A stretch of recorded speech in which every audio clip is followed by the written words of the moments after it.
WL Singer. Ya, shalom buat semua rekan-rekan yang ada di rumah masing-masing dan juga yang ada di tempat ini. Terima kasih.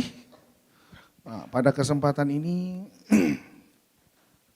saya hari ini akan sharing sedikit yang ringan-ringan aja sebenarnya untuk teman-teman, untuk kita semua, ya.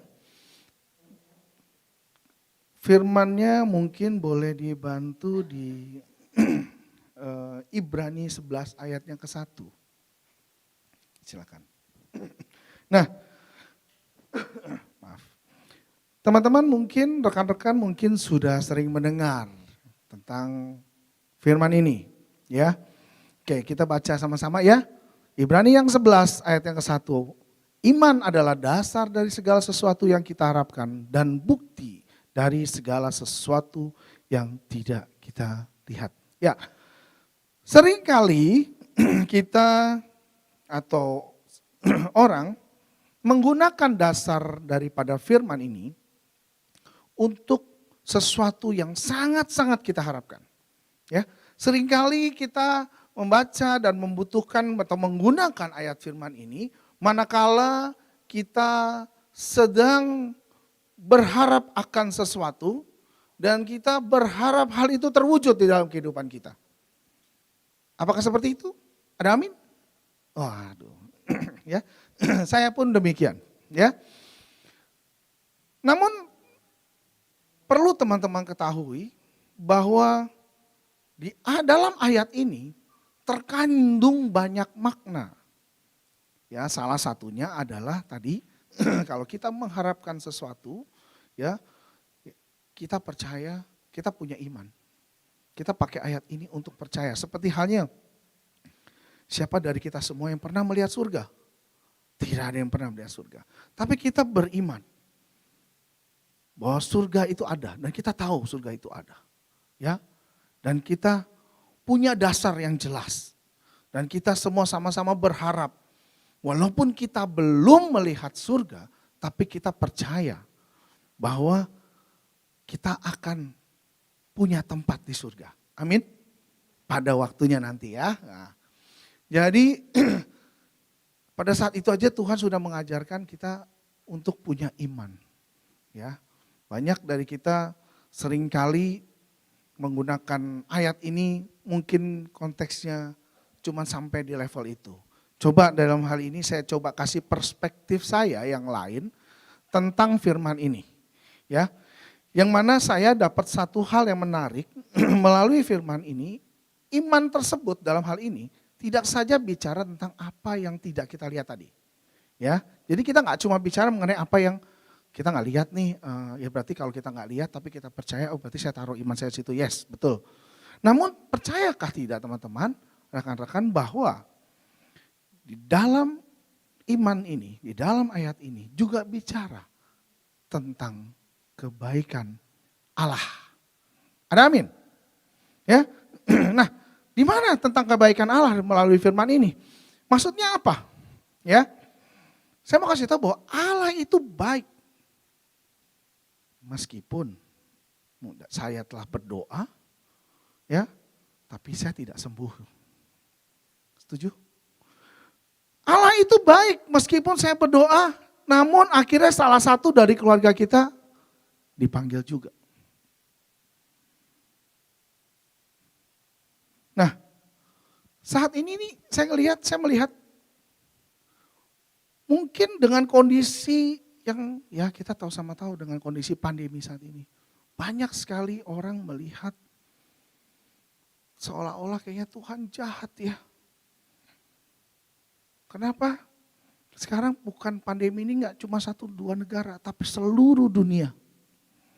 Kita melihat kayaknya Allah tuh nggak baik. Namun kalau kita sama-sama percaya bahwa kita punya dasar yang benar, kita punya Tuhan Yesus di dalam diri kita, kita punya iman yang kita taruh di tempat yang benar, maka kita akan melihat bahwa apapun keadaannya saat ini, tetap kita bisa melihat bahwa Tuhan itu baik. Ada amin. Ya, Tuhan tetap baik. Jadi saya mau katakan bahwa betapa pentingnya iman itu sendiri. Menaruh iman itu penting. Sebab iman itu yang akan memampukan kita melihat segala sesuatu yang gak bisa kita lihat, hebatnya gitu ya. Hebatnya seperti itu. Jadi apapun yang terjadi, baik, buruk, susah, senang, kita harus bisa melihat Allah itu baik. Kenapa? Memang saya juga gak bisa lihat ini. Ke depan akan gimana? Apakah pandemi ini akan berakhir tahun 2020? Gak ada yang tahu. Gak ada yang bisa lihat kan, seperti firman katakan. Tapi semua, saya percaya seluruh dunia, bukan cuma semua yang ada yang melihat tayangan ini atau yang ada di rumah saat ini, bahwa kita, siapapun kita, berharap bahwa ini semua berakhir. Kita semua punya pengharapan bahwa ini semua selesai. Namun karena kita nggak ada yang tahu, otomatis kita harus belajar percaya dengan iman kita. Saya juga nggak tahu apakah besok akan benar-benar selesai ataukah besok tahun 2021 hal ini masih terjadi dan berjalan juga gitu loh. Saya juga nggak tahu. Nah justru melalui keadaan ini, saya rasa ini adalah salah satu cara, salah satu alat latihan buat kita belajar menggunakan arti kata iman. Belajar untuk benar-benar berharap penuh sama Tuhan bahwa memang di tahun yang akan datang adalah tahun yang lebih baik daripada tahun sebelumnya. Di tahun yang akan datang adalah menjadi tahun yang sangat-sangat luar biasa daripada sebelumnya. Ya, apakah itu hari ini ada yang sakit dan disembuhkan, ataukah sakit sampai harus dipanggil Tuhan, atau mungkin dalam keadaan kayak gini ada yang mungkin mohon maaf dipecat, atau juga ada juga yang mungkin yang kerja tidak dipecat sih tapi gajinya turun setengah. Banyak hal. Tapi saya mau katakan dalam segala kondisi Allah itu tetap baik. Amin. Ya, baik mungkin juga ada dengan kondisi sulit seperti ini nih tantangan buat pasangan-pasangan terutama. Ya, buat suami istri. Melihat suaminya gak ada kerjaan. Suaminya juga udah gak bisa berbuat apa-apa. Bukan gak mau buat apa-apa, tapi gak bisa berbuat apa-apa. Lalu ngelihat suaminya kayaknya, aduh kebetulan saat ini kan tahu ya, mohon maaf. Kalau di sosmed tuh gak semua ibu rumah tangga sekarang. PT perusahaan yang di luar gambaran aja udah berdagang makanan. Jadi mungkin saat ini saat suami mungkin tiba-tiba sudah harus dirumahkan, mau gak mau sang istri yang bekerja keras untuk mencari nafkah. Lalu tiba-tiba melihat suami seperti itu, aduh ini suamiku malas banget.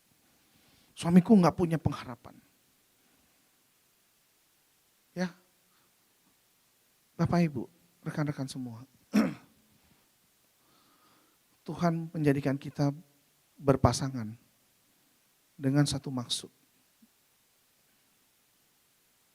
Adalah kita harus saling melengkapi. Ada kalanya suami dapat memenuhi segala sesuatu kebutuhan daripada keluarga.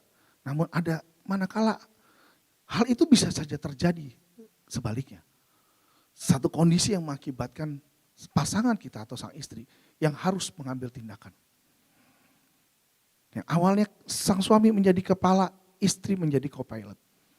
Lalu dengan kondisi situasi keadaan yang berbeda, sekarang istri jadi kepala, suami jadi co-pilot. Bukan berarti jadi imam ya, sekali lagi. Mungkin yang kemarin kan suami yang cari kerja, sekarang istri yang masak cari kerja. Bisa aja, istrinya pandai masak, sekarang suaminya yang mendistribusikan. Jangan gengsi, jangan malu. Dalam kondisi seperti ini apapun itu kerjakan. Tapi juga bukan berarti dengan keadaan seperti ini, istri melihat suami gak ada manfaatnya. Jangan, ya, tetap hargai dia sebagai imam. Justru di sini kita belajar kerendahan hati. Karena segala situasi bisa berubah. Justru disinilah tantangan dan disinilah pembuktiannya. Apakah cinta antara pasangan cuman sampai di level yang standar atau di level yang tidak standar. Ini kondisi yang sangat tidak standar. Kalau di kondisi standarnya ya suami bekerja wajar, istri bekerja wajar.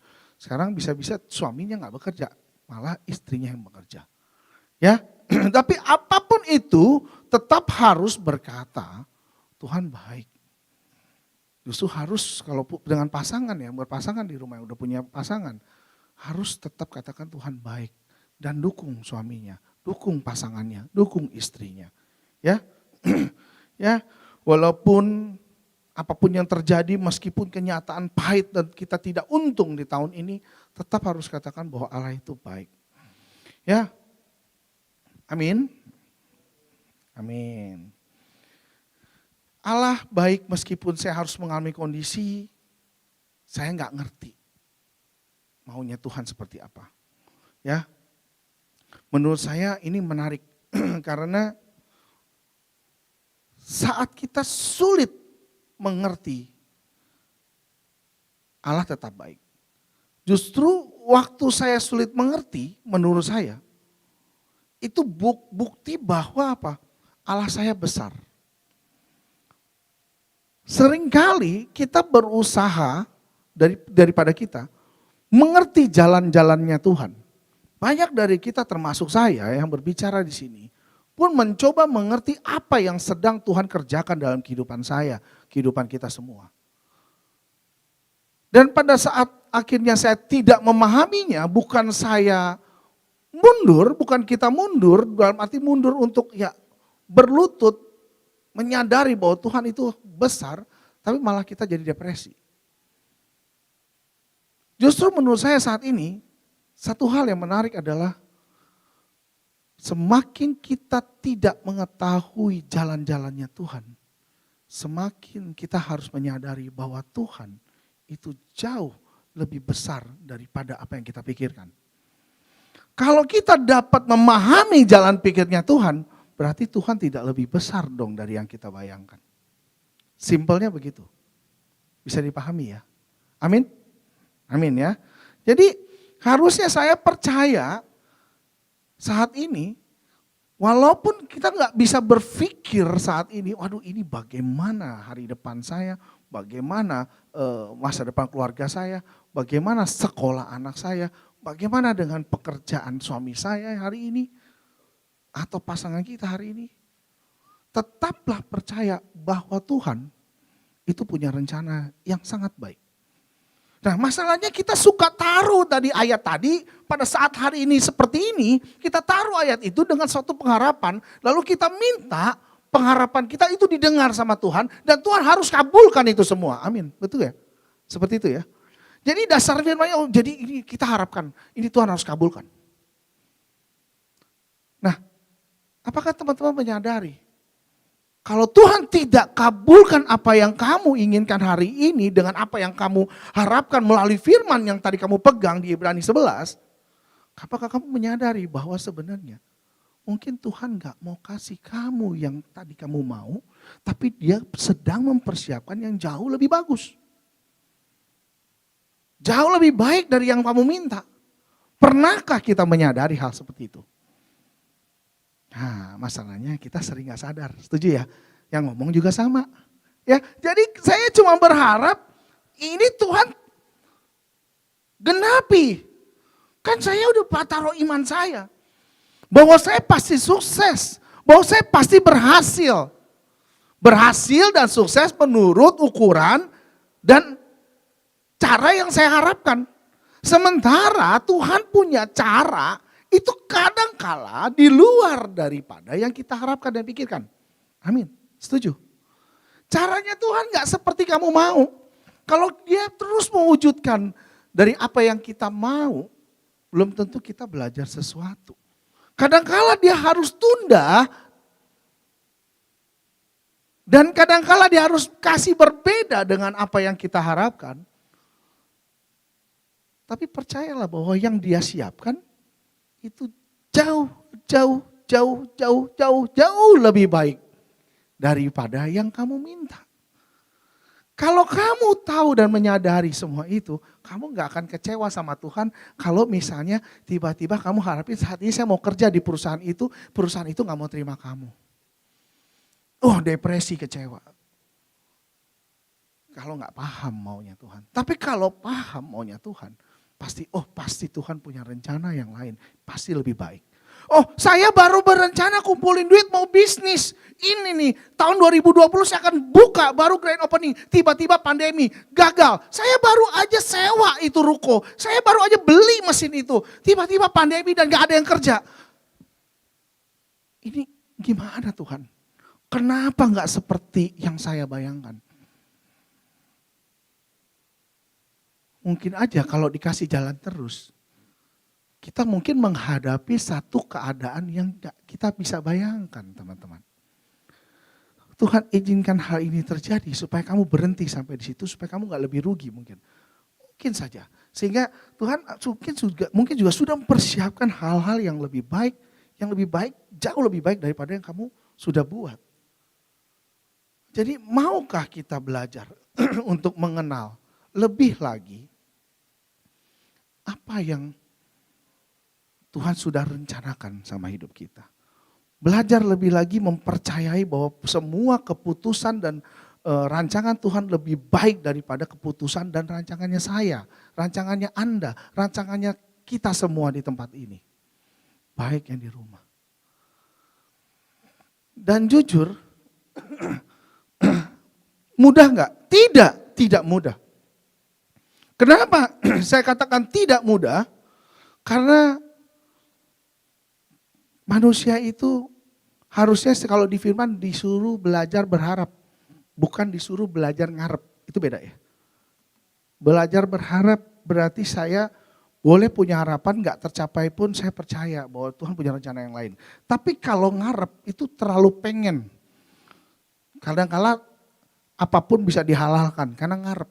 Ngarep.com kalau kekinian bahasanya ya. Nah, jadi mulai saat ini yuk teman-teman belajar untuk taruh pengharapan kita sama Tuhan. Sama Tuhan saja. Satu hal yang menarik, saya sharing sedikit tentang kondisi keadaan yang saat ini terjadi dalam kehidupan saya.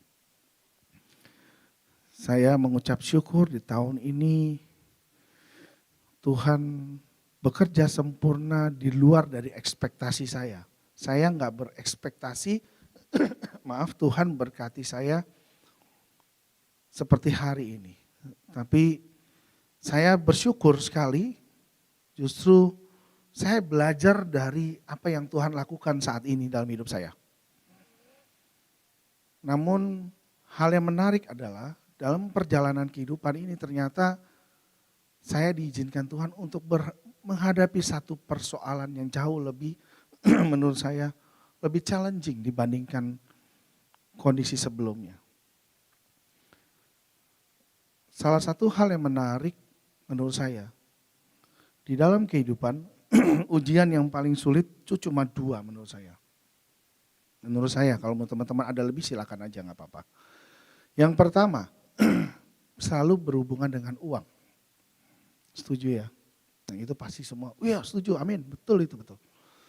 Nah, tapi kalau itu udah beres, ada yang jauh lebih menantang. Yang kedua adalah berhubungan dengan orang yang kita kasihi, yang kita sayangi, yang kita percaya bahwa orang itu adalah orang yang menurut kita baik. Nah, dalam kehidupan kadangkala menurut saya dua hal itu yang sulit. Satu kita bisa lolos, tapi satu ini perlu diuji lagi. Dan hari ini saya harus menghadapi satu kondisi, saya harus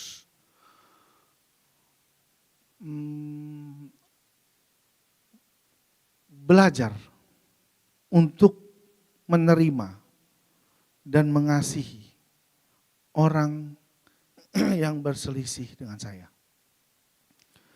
Yang mana orang tersebut mungkin ya tadi datang dari orang yang kita sayangi, kita kasih.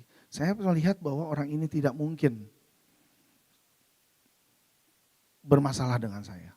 Karena saya melihat orang ini saya anggap sebagai keluarga, saya anggap sebagai kakak, ya. Saya anggap dia sebagai ya segalanya lah. Ya mungkin di situ kesalahan terbesarnya saya sadari.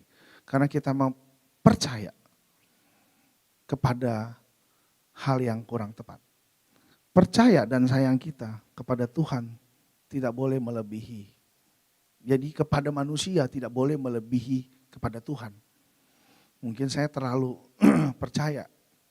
Sehingga hari ini saya harus belajar untuk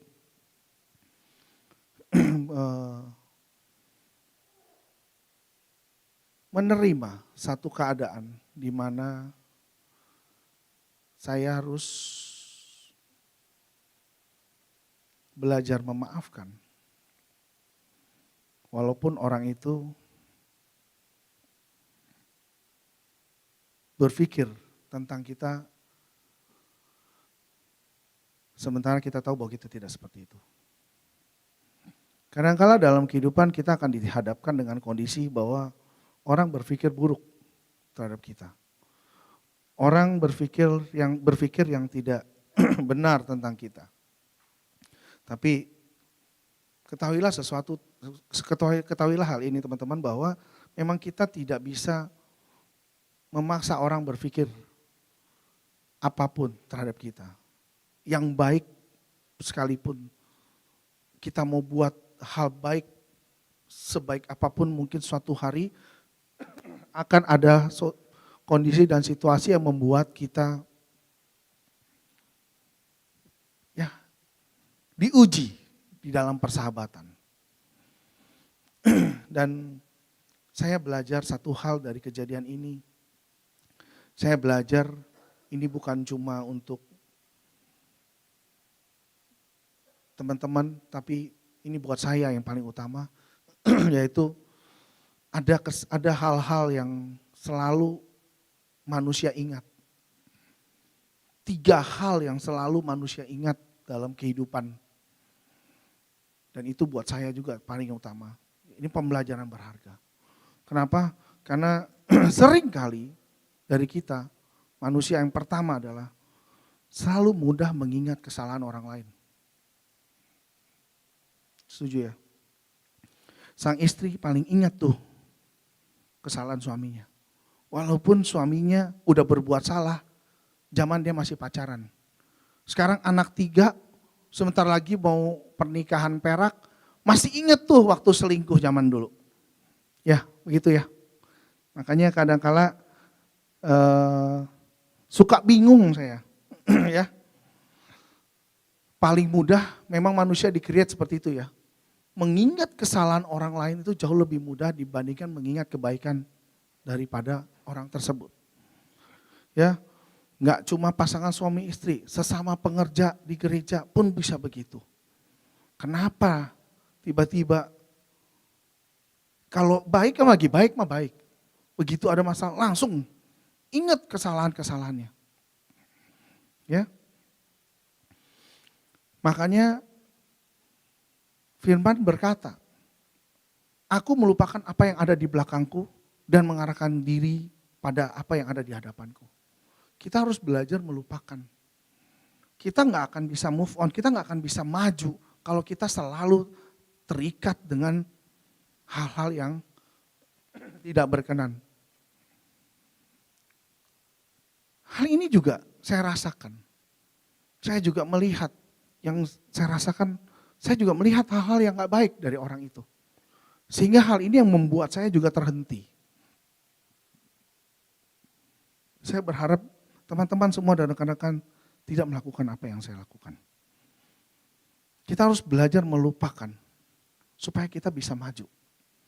Kesalahan-kesalahan itu sudah selesai. Kenapa? Karena kalau Tuhan aja masih mengingat kesalahan kita, apa jadinya hidup kita hari ini? Kita selalu mudah melihat kesalahan orang lain. Sementara kita sulit untuk melihat bahwa kita menyadari bahwa kita punya banyak kesalahan. Maka ada pepatah bilang selumbar,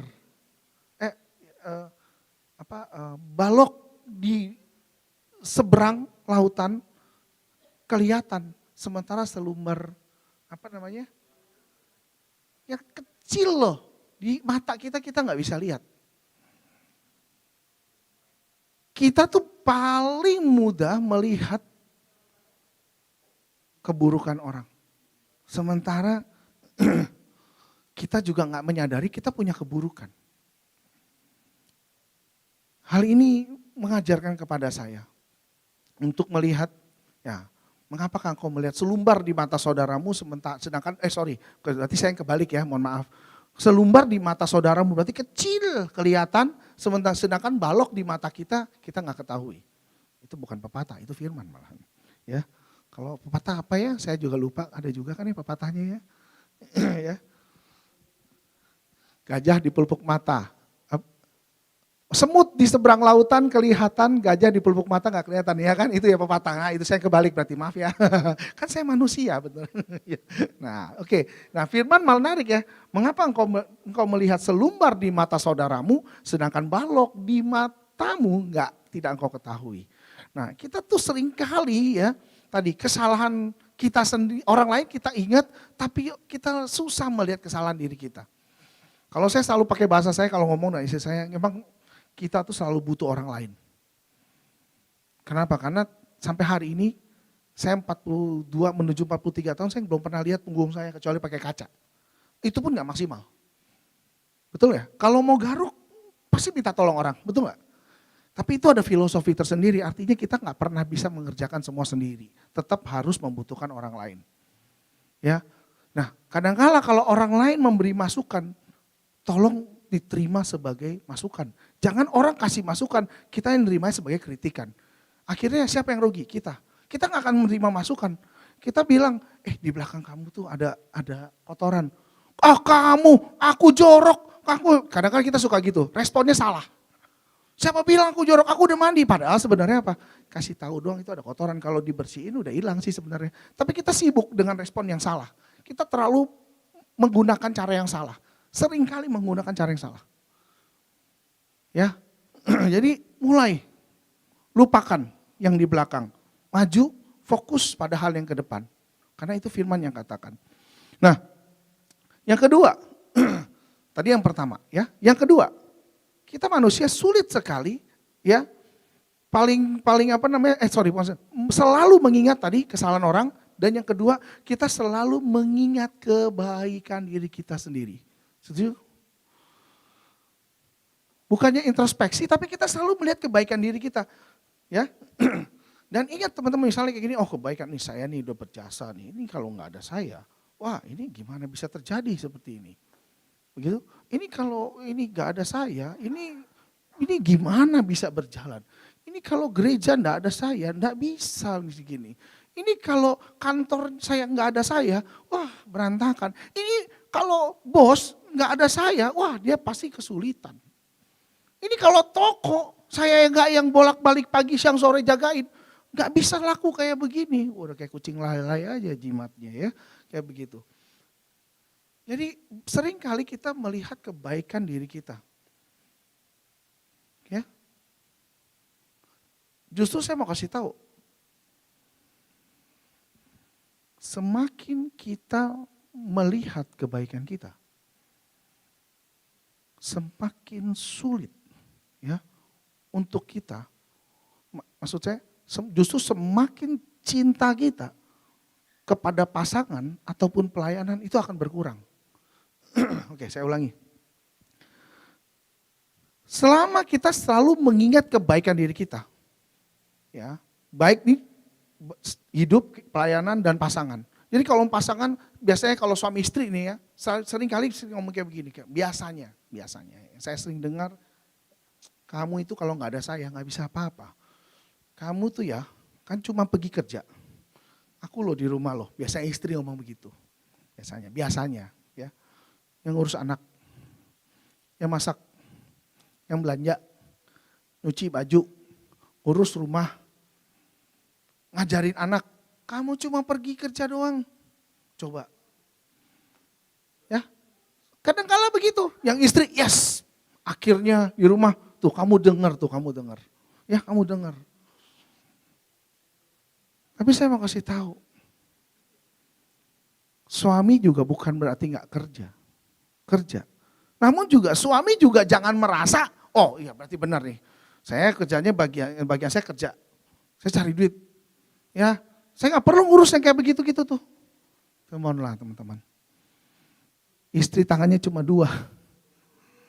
Ya, kalau memang ada bagiannya, ya tolong juga ada bagian suami. Saya percaya ada suami waktunya kerja selesai pulang ke rumah bisa juga loh bantu ngurus anak. Bisa dong. Bisa juga loh bantu cuci baju.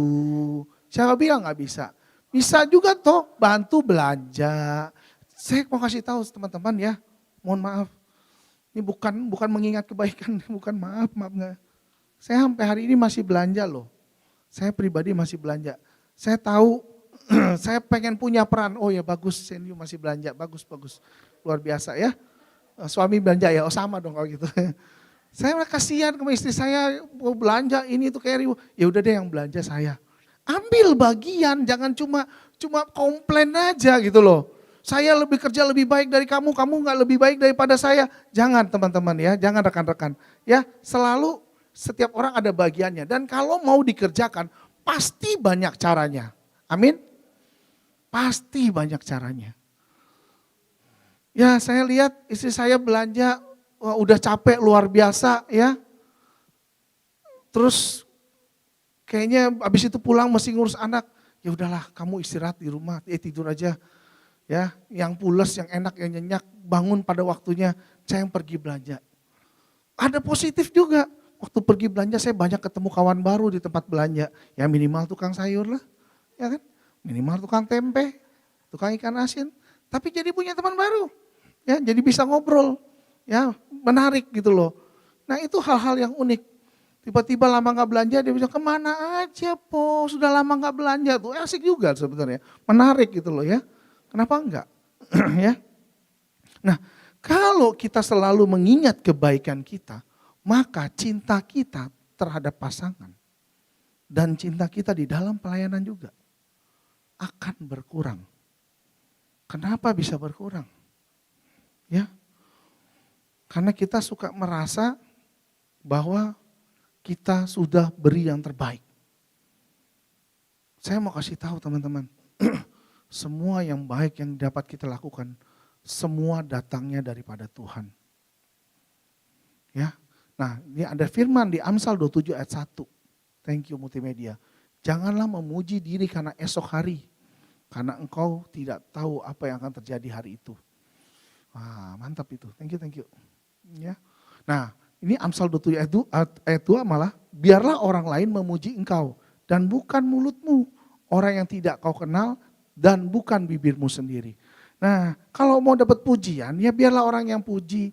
Jangan kamu memuji diri sendiri kayak gak ada orang yang muji aja. Jadi seolah-olah ya kita butuh puji, bukan berarti dalam hal ini kita butuh pujian, tidak. Lakukan saja yang terbaik. Tapi apa yang kita lakukan yang terbaik tolong jangan pernah diungkit dan diulang. Oh saya udah berjasa bagi pelayanan, ini pokoknya ini gak bakal luar biasa pelayanan kalau gak ada saya dari awalnya. Gak perlu. Kalau kamu bilang begitu berarti yang hebat kamu bukan Tuhan. Sementara saya percaya kamu bisa melakukan hal itu karena Tuhan yang memampukan kamu. Kamu gak bakal bisa ngelakuin hal itu. Hal yang kamu banggakan hari ini terhadap apa yang sudah kamu lakukan. Gak bisa kamu lakukan kalau Tuhan yang tidak memampukan kamu. Karena dengan Tuhan memampukan kamu, oleh karena itu kamu bisa melakukan yang terbaik. Percayalah bahwa Tuhan sudah beri bagiannya. Gak perlu kamu tegesin bahwa saya sudah lakukan ini. Demikian dengan pasangan kita juga seperti itu. Gak perlu ngomong bahwa saya lebih berjasa. Kamu kalau gak ada saya habis keluarga ini. Nah, sama-sama kok. Keluarga itu dibangun bersama-sama. Jadi semua punya perannya masing-masing. Itu hal yang kedua.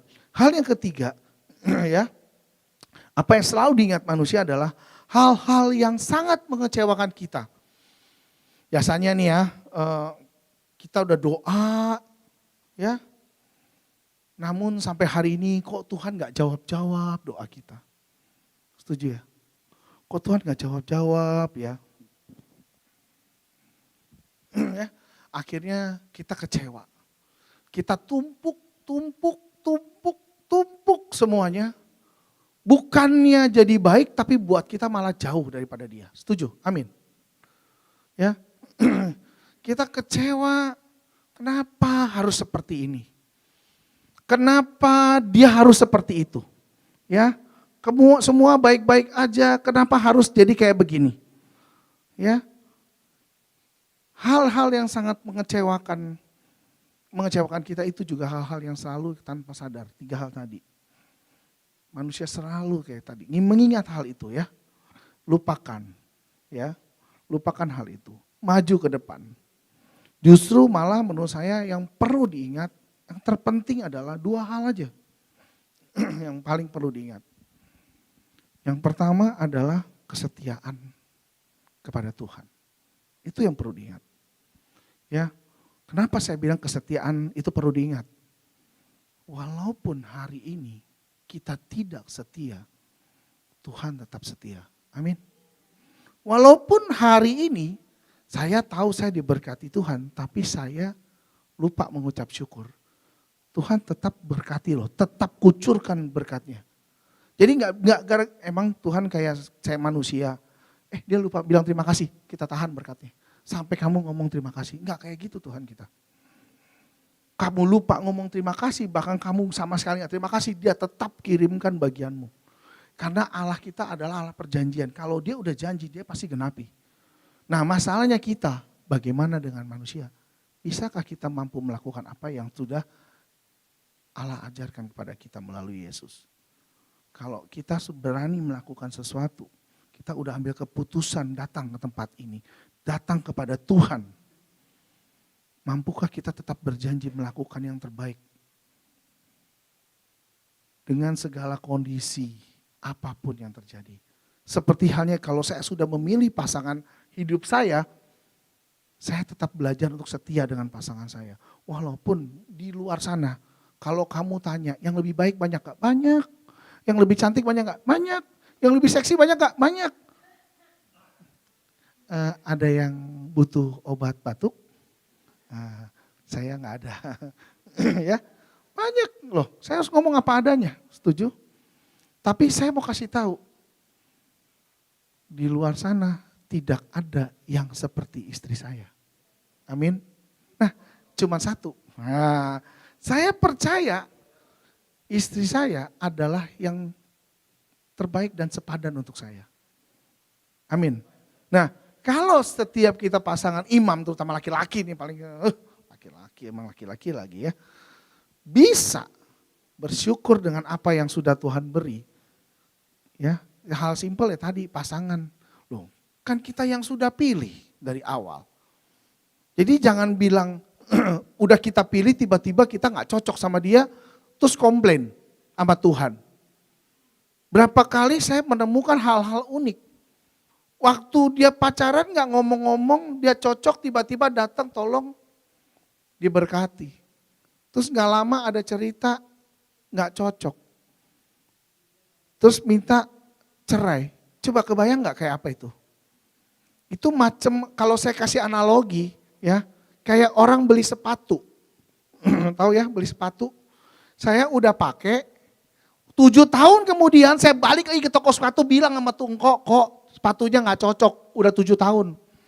Coba, gokil gak? Setahu saya kalau misalnya kita masuk ke udah beli sepatu, kalau kiri sama kanan terus tiba-tiba satu sepatu isinya satu kotak kiri dua-duanya, dipakai aja langsung udah ketahuan, ini gak nyaman. Betul ya? Pak, kok ini gak nyaman nih, salah nih, tolong diganti. Benar gak? Hari itu juga. Lucu udah 7 tahun, 3 anak. Bilang gak cocok. Coba kalau cocok, jangan-jangan 12 anak. Ya. Ini gak cocok 3 loh, gak cocok 5. Gimana kalau cocok? Ya. Please, teman-teman ya. Kesetiaan penting. Kesetiaanlah hal yang perlu kita ingat di dalam kehidupan kita. Kesetiaan kita terhadap Tuhan. Kesetiaan kita terhadap pasangan. Jangan bilang saya akan setia kepada Tuhan, sementara kepada pasangan kita gak bisa lakukan hal itu. Buat apa kamu bilang kamu setia sama yang kamu gak lihat loh. Sementara sama yang kamu lihat aja, kamu gak bisa setia. Kita belajar dari segala sesuatu yang kita lihat hari ini. Dan itu membuktikan bagaimana kesetiaan kamu terhadap Tuhan yang sama sekali gak lihat. Kamu sebagai suami bohongin istri, istri tahu benjol kita sama panci. Setuju? Tapi kamu bohongin Tuhan, Tuhan tahu. Tuhan gak ketok pakai panci. Nggak ketok, diemin aja, ditungguin. Nah, kapan mau bertobat? Udah gak usah kayak gitu. Itu Tuhan yang luar biasa. Ya, itulah kenapa Tuhan tuh pemurah, pemaaf. Ya, kalau kita mah, aduh, udah kayak gitu mah, panci, golok, wah komplit semuanya ya. Ya, kesetiaan Tuhan yang perlu diingat. Dan yang kedua, anugerah Tuhan. Saya ada sebagaimana saya ada hari ini semua karena anugerah. Amin. Jadi kalau hari ini saya mampu berbuat sesuatu untuk pelayanan. Berarti karena apa? Anugerah. Jadi gak ada yang boleh membanggakan diri bahwa ini semua karena saya. Karena apapun yang dilakukan itu semua karena anugerah. Saya mampu mempertahankan keluarga saya sampai hari ini 14 tahun. Itu semua karena anugerah. Saya mampu mempertahankan perusahaan sampai hari ini itu semua karena anugerah. Saya mampu mempertahankan toko saya mungkin hari ini itu karena anugerah. Saya mampu bertahan di perusahaan itu sampai hari ini dengan bos yang mungkin agak kesel, ngeselin, ngejengkelin, maaf ya. Itu semua karena anugerah. Jadi jangan pernah berkata bahwa seolah-olah ini karena saya. Kalau karena kamu, kalau bos kamu rese, kenapa kamu nggak keluar? Gampang. Kalau itu semua bukan karena Tuhan, kamu kesel, kenapa nggak tutup tokonya aja? Jadi semua karena anugerah Tuhan.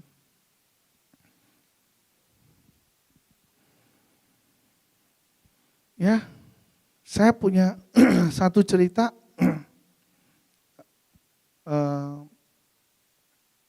tentang ladang jagung.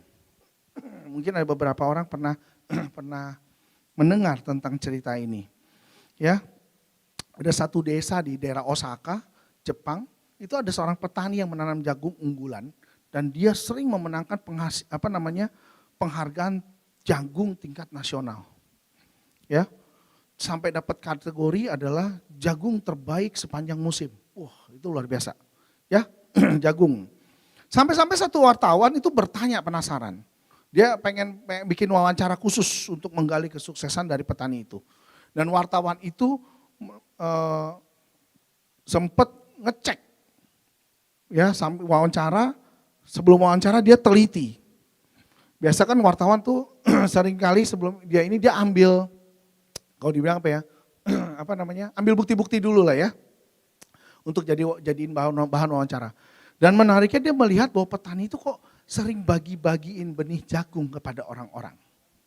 Ya, lucu di sini. Kepada tetangganya dibagi-bagiin. Nah, akhirnya dia penasaran. Dia nanya di dalam wawancara, Pak petani, bagaimana Anda bisa berbagi benih jagung dengan tetangga Anda, lalu bersaing di dalam kompetisi? Ya, jelas ya teman-teman. Anda udah bagi, terus Anda berkompetisi. Dengan orang yang sama setiap tahun. Penasaran si petani tersebut. Petani tersebut jawab cuma simpel. Dia jawabnya simpel gini. Kamu gak tahu bahwa angin tuh menerbangkan serbuk sari dari jagung yang akan berbuah dan membawanya ke satu ladang ke ladang yang lain. Jadi ya serbuk sari itu dibawa sama angin waktu kita lagi tanam. Ya. Nah, dia berkata, jika tetangga saya menanam jagung yang jelek, maka kualitas jagung saya juga akan menurun ketika terjadi serbuk sari. Nah, jadi dia memutuskan kalau saya menginginkan kualitas yang terbaik daripada jagung saya, ya, saya memutuskan dengan memberikan benih jagung yang terbaik. Dia sadar bahwa dia punya benih bagus banget dibanding tetangga-tetangganya. Tapi bagaimana caranya menang kan? Dia menang dengan cara dia memberikan benih-benih itu kepada tetangga-tetangganya. Supaya tetangga-tetangganya memiliki benih jagung yang sama. Dan pada saat mereka menyembahnya, terjadi serbuk sari tadi, penyerbukan.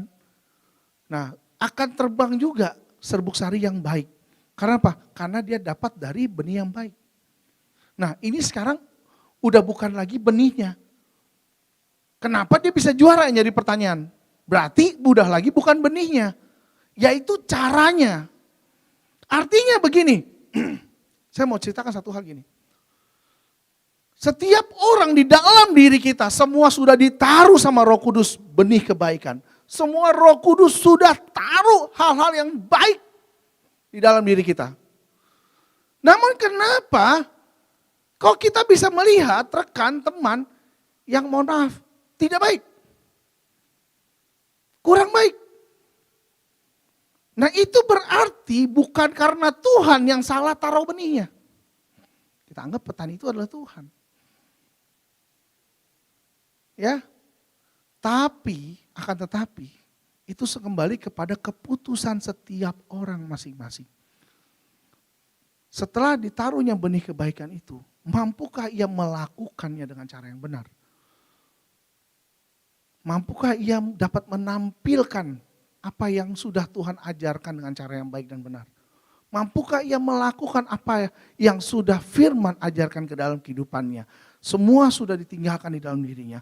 Roh Kudus ada di dalam dirinya. Bagaimana mungkin ada Roh Kudus di dalam dirinya, lalu di dalam dirinya juga ada membenci kepada orang lain. Ada sifat membenci, sifat marah, sifat tidak suka, sifat bertanya, mempertanyakan sesuatu untuk mencari kebenaran dan sebagainya. Bagaimana mungkin? Karena yang Tuhan taruh itu baik. Akhirnya semua kembali kepada respon. Ya, petani tadi tidak dapat meningkatkan kualitas jagung kalau dia nggak bantu tetangganya. Oleh karena itu dia memberikan benih yang terbaik kepada tetangganya. Tapi sekarang kenapa dia bisa menang? Kalau sama-sama semua benihnya sama, ya berarti tinggal cara menanamnya aja. Cara menanamnya beda-beda, ya. Cara menanam setiap orang beda-beda. Nah demikian juga bagaimana cara kita menumbuhkan benih-benih ilahi yang dalam diri kita itu berbeda-beda. Dan maukah kita memberikan juga, kalau kita diizinkan sebagai petani juga, kita memberikan hal yang baik kepada orang lain. Mampukah kita juga berpikiran yang baik kepada orang lain? Inilah challenge dalam diri saya pada saat saya menghadapi persoalan ini. Challenge buat saya adalah bagaimana saat ini saya tetap berpikir yang baik terhadap orang itu. Orang yang mungkin sedang mengecewakan saya hari ini. Orang yang hari ini saya jujur ngomong cukup kecewa dengan tindakannya. Tapi bagaimana sekarang saya bisa tetap belajar menerima. Karena memang sampai kapanpun kita tidak bisa memutuskan apa yang sebaiknya orang itu harus lakukan terhadap saya. Itu keputusannya beliau, keputusannya orang itu. Kita nggak bisa memaksa orang berpikir atau merespon sesuai harapan kita. Tapi kita bisa memutuskan dan merespon hal yang baik di dalam diri kita. Jadi semua kembali lagi kepada kita. Kembali kepada diri Anda. Ya. Bagaimana kita bisa berbuat sesuatu bagi orang lain dan mungkin ya kamu bisa menjadi alat yang dipakai Tuhan untuk menguatkan iman. Kembali ke dasar iman tadi, ke Ibrani 11 tadi. Kadang-kala tanpa disadari, Tuhan juga bisa pakai hidup Anda, hidup saya, hidup kita semua sebagai alat Tuhan untuk menjawab pengharapan dan iman atas orang lain. Mungkin yang saat ini ada orang yang lagi sedang berdoa, tidak memiliki masa depan. Mungkin hari ini Tuhan bisa pakai kamu menjadi masa depan buat orang itu dengan mungkin memberikan pekerjaan. Mungkin hari ini kamu lihat ada orang yang tidak memiliki tempat tinggal. Mungkin Tuhan bisa pakai kamu menjadi alat untuk memberikan tempat tinggal kepada orang itu. Mungkin saat ini ada orang yang sedang membutuhkan orang untuk didengar, pendengar. Kamu bisa memberikan telingamu untuk menjadi pendengar yang baik bagi orang itu. Dan banyak hal. Tinggal kembali kepada kita. Maukah kita menjadi alatnya Tuhan? Di dalam firman tadi, iman adalah dasar sesuatu dari yang kita harapkan dan bukti dari segala sesuatu yang kita tidak lihat. Orang sering kali melihat firman itu sebagai hal yang kembali kepada diri kita. Untuk saya. Bagaimana saya berharap menginginkan. Sementara bisa terjadi adalah kebalikannya. Ya. Justru kita menjadi alat yang tadi saya katakan. Kita menjadi alat. Kita kenapa enggak belajar untuk fokus? Bagaimana saya bisa melakukan sesuatu dibandingkan saya mendapatkan sesuatu. Seringkali kita umat Kristen, kita selalu maunya minta. Tanpa berpikir bagaimana apa yang bisa kita perbuat. Kita minta didengar, kita minta dipahami, kita minta ini, kita minta itu, dan lain sebagainya.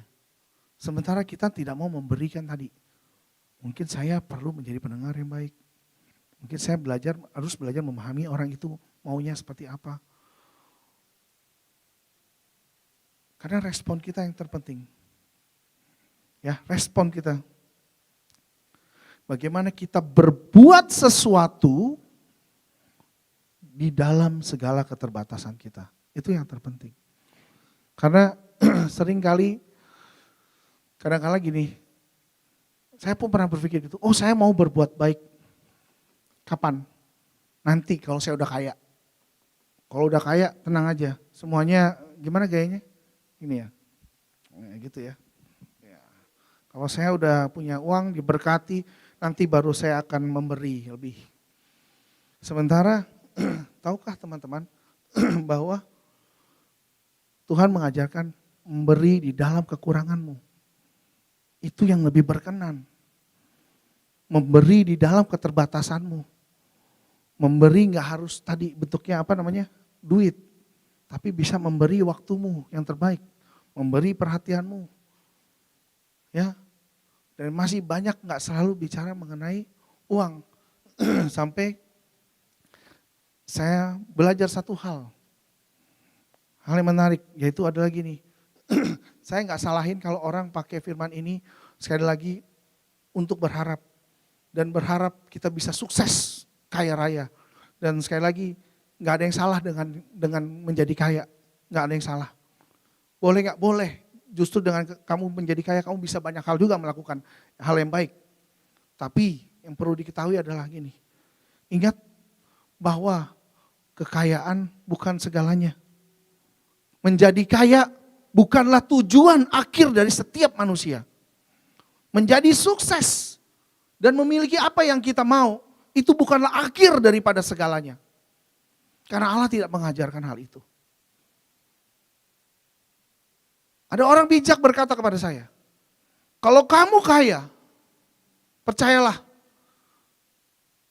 sampai kapanpun kamu tidak akan pernah cukup. Jadi kalau hari ini kamu diberkati dengan kekayaan yang luar biasa, percayalah kekayaan itu tidak akan pernah mencukupi kamu. Namun dia berkata, kalau kamu biasa saja, kamu akan cukup. Lucu ya? Kalau saya kaya, saya malah gak akan pernah cukup.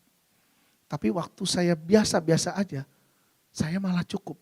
Waktu saya belum kaya, saya malah cukup. Waktu saya sudah kaya, saya gak cukup-cukup. Makanya Tuhan kasih lagi kekuatan buat kita. Semua ada di firman kalau teman-teman baca.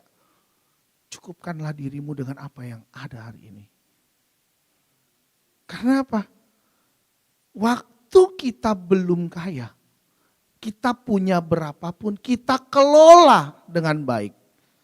Lalu kita bersyukur dengan hidup di dalam kecukupan itu. Kita bisa buat banyak hal yang baik di dalam keluarga, seperti contohnya makan bersama keluarga.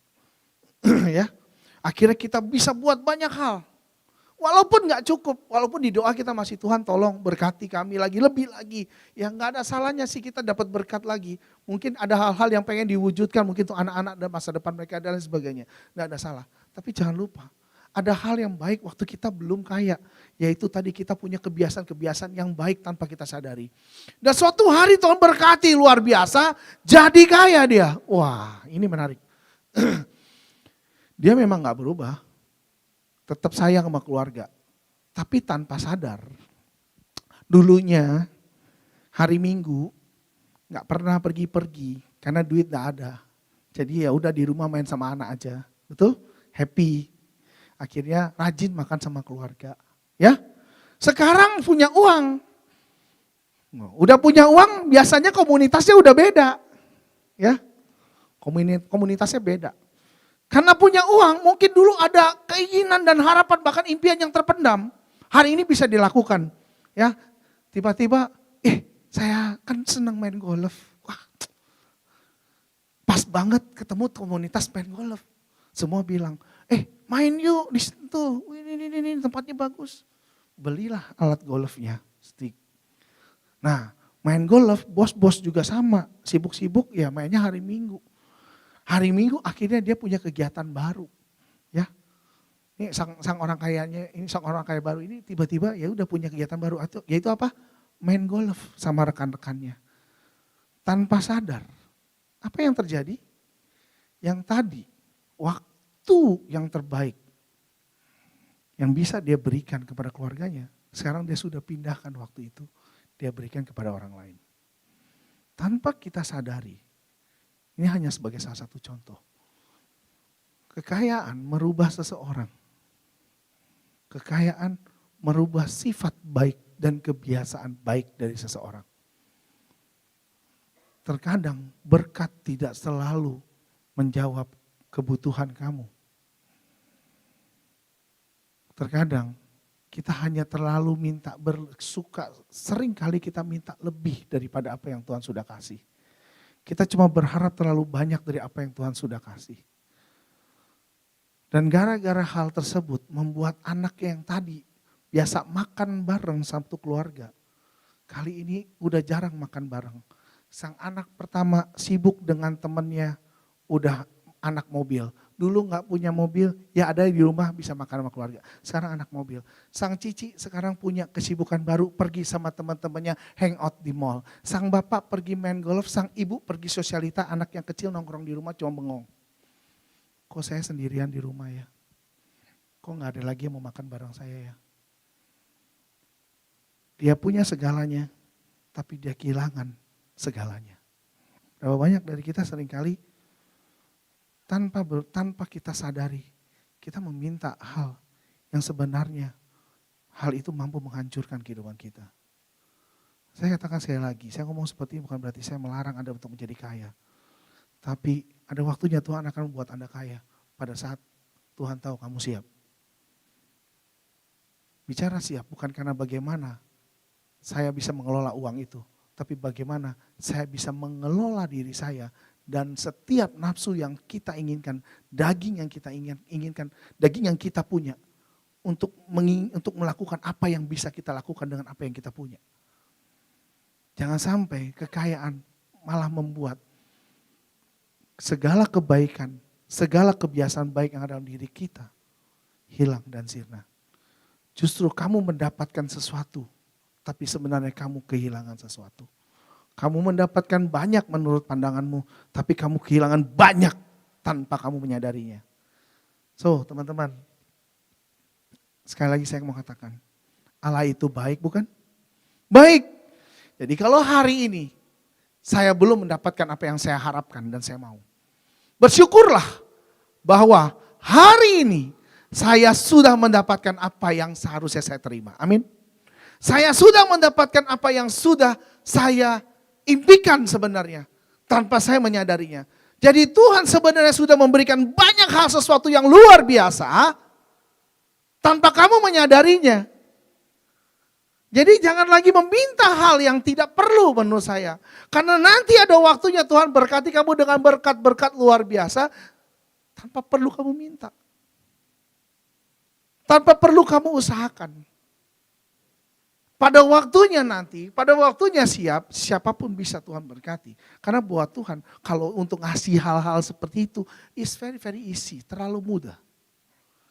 Tapi yang sulit, namun yang sulit adalah apa? Merubah sikapmu dengan semua yang sudah kamu miliki. Karena setiap orang akan merasa menjadi penguasa pada saat ia memiliki segalanya. Kembali lagi, Tuhan yang tahu karakter kita. Kita teman, sahabat, adik, kakak, bisa lihat orang ya sekedar. Saya punya kakak, punya adik, di luar saya bisa lihat, tapi saya nggak bisa lihat hatinya.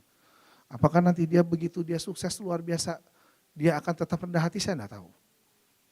Karena setiap kita nggak ada yang tahu, hanya Tuhan yang tahu isi kedalaman hati kita. That's why makanya dia terus bentuk kita supaya dia lihat, dia mau tampilkan yang terbaik di dalam hidup kita. Supaya suatu hari kamu diberkati, benar-benar untuk memberkati. Bukan kamu diberkati untuk kamu nikmati, tapi kamu diberkati untuk memberkati. Jadi bagaimana? Allah baik? Allah baik? Baik, amin? Amin. Ya, sekali lagi selalu katakan Allah itu baik dalam kehidupan kita, dalam kehidupan sosmed kita. Ya, kenapa saya katakan kehidupan sosmed kita? Karena sekarang sudah jelas kok sosmed itu sangat mendominasi. Ya, jadi jadilah Kristen yang dewasa, Kristen yang bertumbuh, Kristen yang mengenal kebenaran firman Tuhan lebih sungguh. Bukan menjadi Kristen yang sekedar, bukan menjadi Kristen yang kaya akan firman tapi tidak dapat memahami isi firman dan melakukan. Tapilah jadi Kristen yang memahami firman, mampu melakukan firman, ya, mampu menjadi pelaku firman dan memberkati banyak orang di sekeliling kita.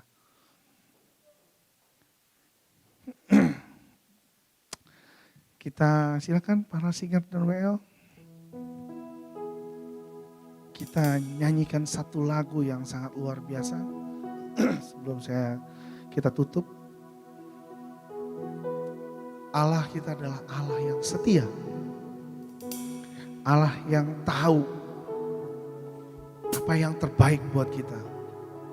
Allah yang tahu apa yang benar-benar kita butuhkan dibandingkan dari apa yang kita inginkan. Mari kita sadari, mari kita mengucap syukur sehingga hidup kita akan terus menjadi berkat.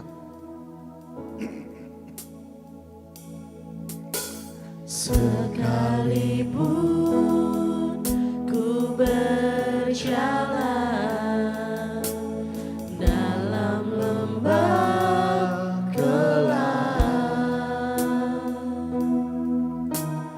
namun tanganmu selalu menopang hidupku.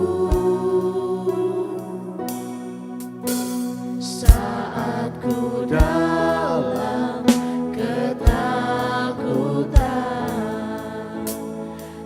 Kau hadir di sisiku.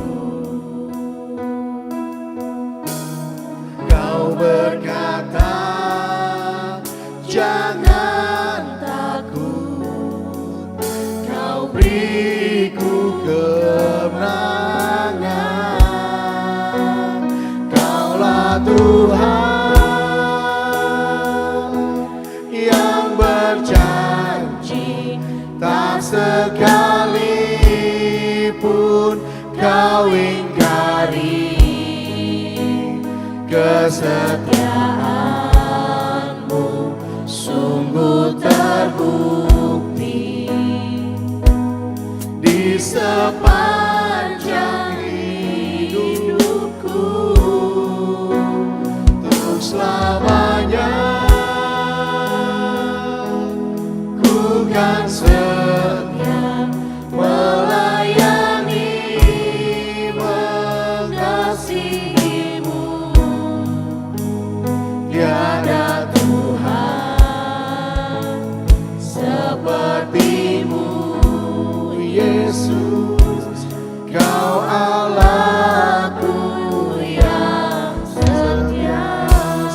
kami dari awal.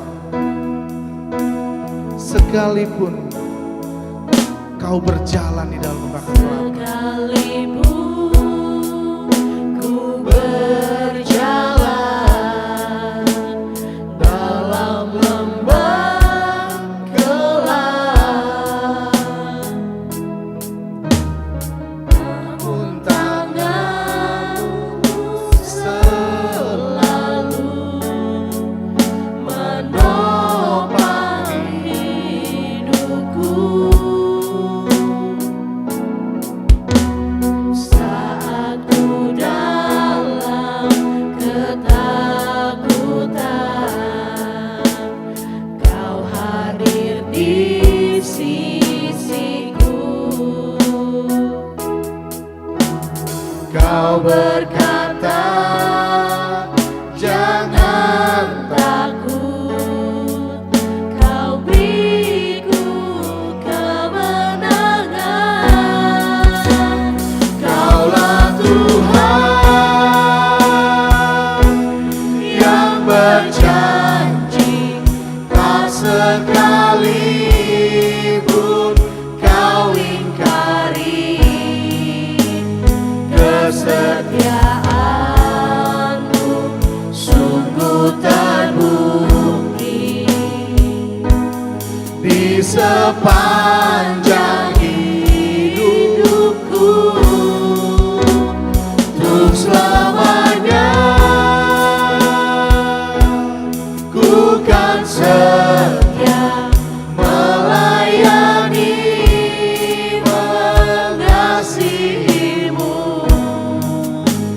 Tiada Tuhan seperti-Mu, Yesus. Kau Allahku yang setia. Kaulah Tuhan yang berjanji, tak sekalipun Kau ingkari. Kesetiaan-Mu sungguh terbukti di sepanjang hidupku. Untuk selamanya ku kan setia melayani, mengasihi-Mu. Tiada Tuhan seperti-Mu, Yesus. Kau Allahku yang setia.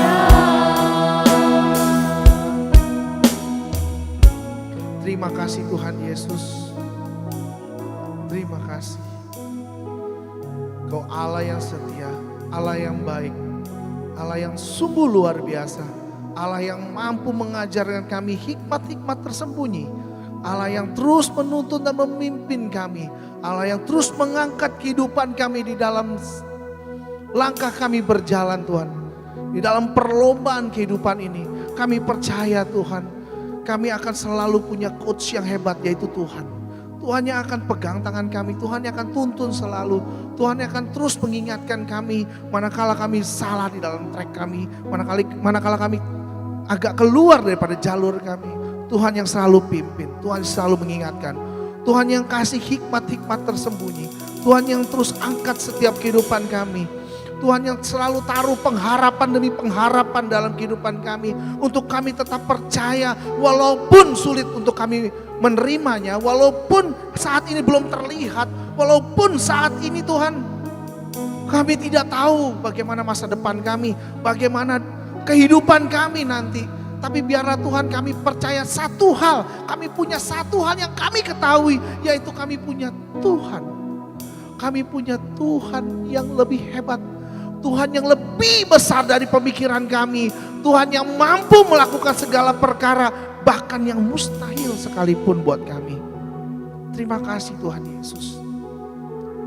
Terus perbaharui kehidupan kami, iman kami terutama hati kami Tuhan. Selidiki selalu hati kami. Sehingga kami boleh menyadari hanya Tuhan yang boleh ada di dalam hati ini. Yang lain tidak boleh. Hanya Tuhan yang boleh memenuhi seisi ruang hati kami. Yang boleh memenuhi ruang hati kami. Dan di luar daripada itu kami tolak di dalam nama Yesus. Terima kasih Tuhan Yesus. Ajar kami untuk merespon hal yang baik.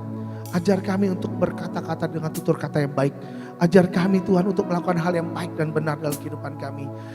Melalui keteladanan Yesus Putramu Tuhan. Kami akan terus belajar bertumbuh untuk menjadi pribadi yang punya karakter seperti Yesus. Pribadi yang punya karakter sebagai pemenang. Pribadi yang tak tergoyahkan. Namun pribadi yang tetap lembut dan rendah hati. Di dalam setiap hal yang sudah Tuhan berikan dalam kehidupan kami. Terima kasih Tuhan Yesus. Terima kasih. Kami mengucap syukur Tuhan. Kami mengucap syukur Tuhan karena Kau Allah yang setia sampai hari ini. Terima kasih Tuhan Yesus. Kaulah Tuhan. Kaulah Tuhan yang berjanji tak sekalipun Kau